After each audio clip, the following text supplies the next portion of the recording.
यीशु मसीह के नाम से आप सभी को अभिनंदन करता हूं और मेरे चैनल टची आनंद में आप सभी का स्वागत है। आज मैं बहुत एक खास और महत्वपूर्ण विषय के ऊपर में चर्चा करने जा रहा हूं और वह है परमेश्वर का इच्छा। जब हम मसीह को मानते हैं, विश्वास करते हैं, तो हमारे मन में ये प्रश्न उठता है कि मसीह का सबसे बड़ा और सर्वश्रेष्ठ आज्ञा क्या है।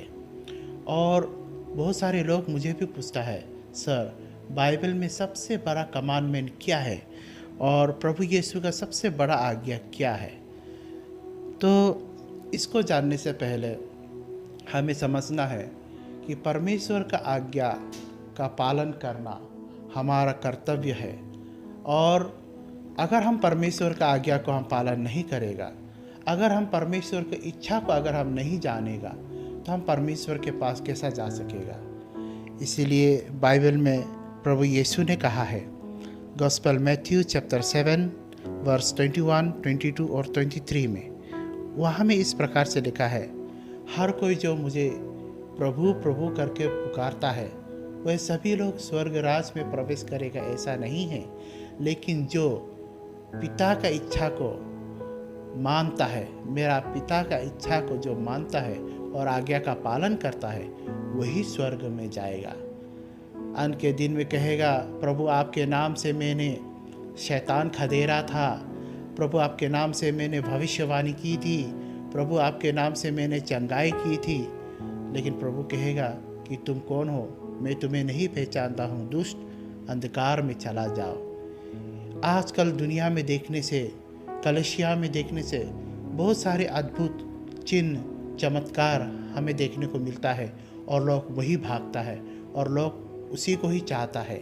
लेकिन परमेश्वर की इच्छा क्या है कोई जानने के लिए प्रयत्न नहीं करता और कोई सुनने के लिए इच्छा भी नहीं रखता है। लेकिन बाइबल में कहता है कि परमेश्वर का जो इच्छा और उसका आज्ञा को जो मानेगा, जो पालन करेगा, वही ही स्वर्ग राज्य में जाएगा। तो ये बहुत ही खतरनाक वाली बात है कि हम जो असली जो परमेश्वर का इच्छा को जानने का कोशिश नहीं करता है और उसका आज्ञा को हम लोग मालूम नहीं है, और हम लोग जो है चमत्कार, हम लोग जो है भविष्यवाणी, हम लोग जो है चंगाई, उसके पीछे ही हम लोग जा रहा है, सपना का पीछा जा रहा है और हम लोग जो है मिरेकल्स के पीछे जा रहा है। तो ये सब एक बहुत ही एक खतरनाक चीज़ है हमारे मसीही विश्वास के लिए। मैं नहीं कहता कि ये सब गलत है, ये ज़रूर होगा, विश्वासी लोग के लिए एक चिन्ह है, लेकिन ये सर्वश्रेष्ठ नहीं है, ये उत्तम नहीं है। सर्वश्रेष्ठ और उत्तम क्या है? परमेश्वर की इच्छा। और परमेश्वर की इच्छा क्या है? एक दिन एक लॉयर ने, यानी जो कानून को पढ़ता है, जो नियम कानून को पढ़ने वाला आदमी, जानने वाला आदमी जो है, एक बार यीशु के पास आके पूछता है कि सबसे बड़ा आज्ञा क्या है, सबसे बड़ा कमांडमेंट क्या है।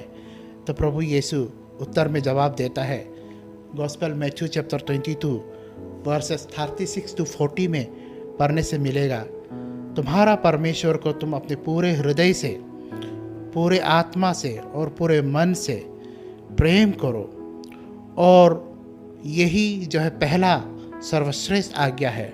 और दूसरा आज्ञा है, तुम अपने पड़ोसी को प्रेम करो जैसे तुम अपने आप को प्रेम करता है। और इन्हीं दो आज्ञाओं में जो है सारा आज्ञा और जितना भी प्रोफेट्स है, भविष्यवक्ता है, उनके सारे बात जो है इसी दो वचन में टिका है, बोला है। तो ये बहुत ही बड़ा बात है। तो फिर एक आदमी पूछता है, तो हमारा पड़ोसी कौन है? तो हम जब पड़ोसी कहता है तो सोचता है जो हमारे घर के बगल में जो रहता है उसको हम पड़ोसी कहते हैं। ज़रूर, ऑफ कोर्स, वो हमारे पड़ोसी है, नेबर्स है। लेकिन प्रभु यीशु का कहने का मतलब तात्पर्य यह है, और वह एक दृष्टांत देते हुए समझाता है। एक व्यापारी था जो कि यरूशलेम से होके जेरिको जा रहा था, और जाते समय रास्ता में बीच में कुछ लुटेरा लोग आके उसकी खूब धुनाई की, खूब पिटाई किया और उसको घायल करके, आत्मरा करके जो है उसका सामान को, पैसा को सारा लूट के चला गया। और जब वो घायल पड़ा होके अधमरा होकर रास्ता में जब किनारे में पड़ा हुआ था, उसी समय में एक याजक आया, यानी एक प्रीस्ट आया। उसको देख के फिर वो जो है अपना रास्ता में चला गया है। फिर उसके बाद में एक लेवी आया, जो कि बहुत उच्च जाति और बड़ा जाति माना जाता है इज़राइल में, और पुरोहित जाति माना जाता है। वो भी जो है उसको देख के नहीं देखा जैसा होके चला जाता है। तो यहाँ से पता चलता है जो कि पुरोहित, जो कि अपने आप को बहुत होली पवित्र मानता है, समाज में उसका बहुत रिस्पेक्ट है, आदर है, मान है, सम्मान है। लेकिन जब उन्होंने देखा एक घायल व्यक्ति को, वो उसका जितना ज्ञान है, जितना नॉलेज है और जितना उसका धार्मिकता है, रिलीजियस जितना वो नियम कानून करता है, वो सारा चीज़ जो है वहाँ पे काम नहीं आया। उसका ईगो, उसका घमंड और उसका जो है ओवर राइचियसनेस, ओवर धार्मिकता जो है उसका आरे आया और उसको पार करके चला गया। और वही बात जो है लिवाइस के ऊपर में भी लागू होता है। लेकिन अंततः एक साधारण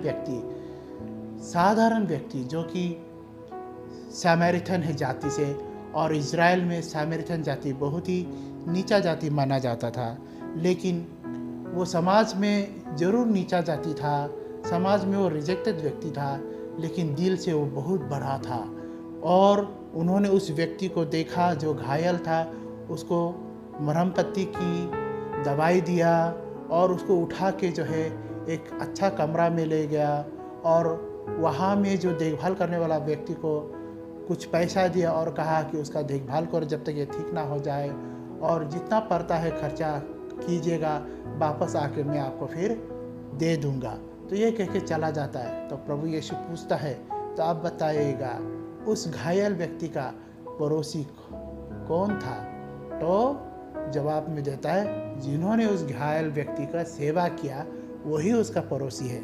इसका अर्थ और इसका तात्पर्य यह निकालता है, जो आपके पास में, जो आपके नज़दीक में तकलीफ़ में है, चाहे वो स्पिरिचुअल में हो, चाहे वो मेंटली डिप्रेशन में हो, चाहे वो फिजिकल प्रॉब्लम में हो, जो दुख में है, तकलीफ़ में है, उसको जाके सहारा देना, उसको जाके कंफर्ट देना, उसको जाके हिम्मत देना, इनकरेज करना, यही असली क्रिश्चियन लोग का काम है।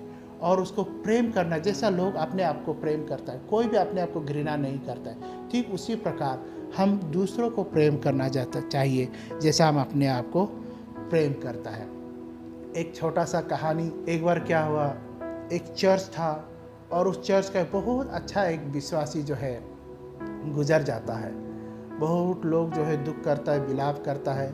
कुछ समय के बाद में चर्च का पास्टर भी गुजर जाता है, फिर कुछ समय के बाद में चर्च का डिकॉन भी गुजर जाता है। और जब ऐसे गुजर जाने के बाद में तो बिलीवर, पास्टर और डिकॉन भी वहाँ में था।